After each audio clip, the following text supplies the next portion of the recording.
Open your partner's dashboard and create a new app.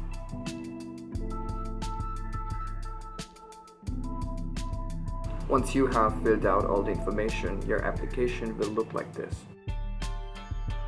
Now you need to share the client ID and the client secret key with Shipox team so that they can integrate it on the backend. One more thing, the authorization mode will be on easy mode. In the app scopes, you will only select 3: basic information, read only, webhooks, read and write, and shipping, read and write.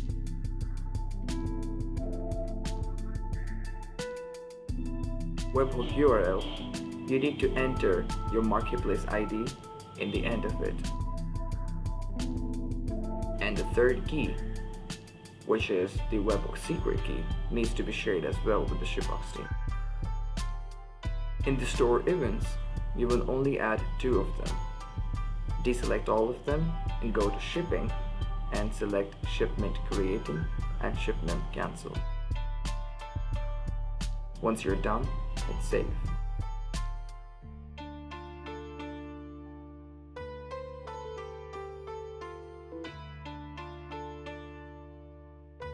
Now we are going to install the application on any one of our demo store. If you don't have any, you can create a new one. Once an application is installed, you will see it on your Shipox dashboard as well. I'm going to show you right now. You can simply go to the integrations dashboard and click on Salla. Here you can see your store is inactive. So we're going to edit it. Select the customer and the necessary information and just simply hit save.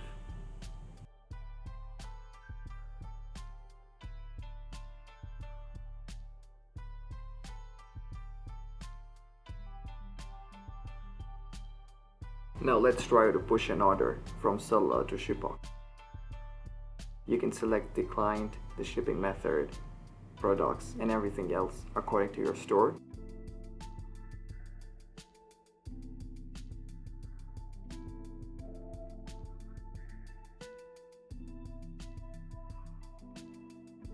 Now in order for us to push an order, we need to click on Policy Issuance.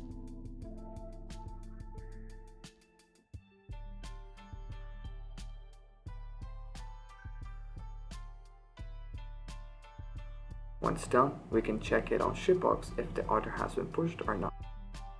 As you can see, the order has been pushed successfully.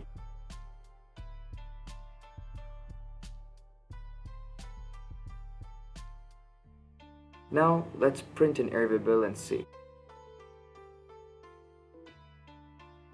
Great, now let's try to cancel it and see if the status was updated on Shipox or not. As you can see here, the status has been updated as well.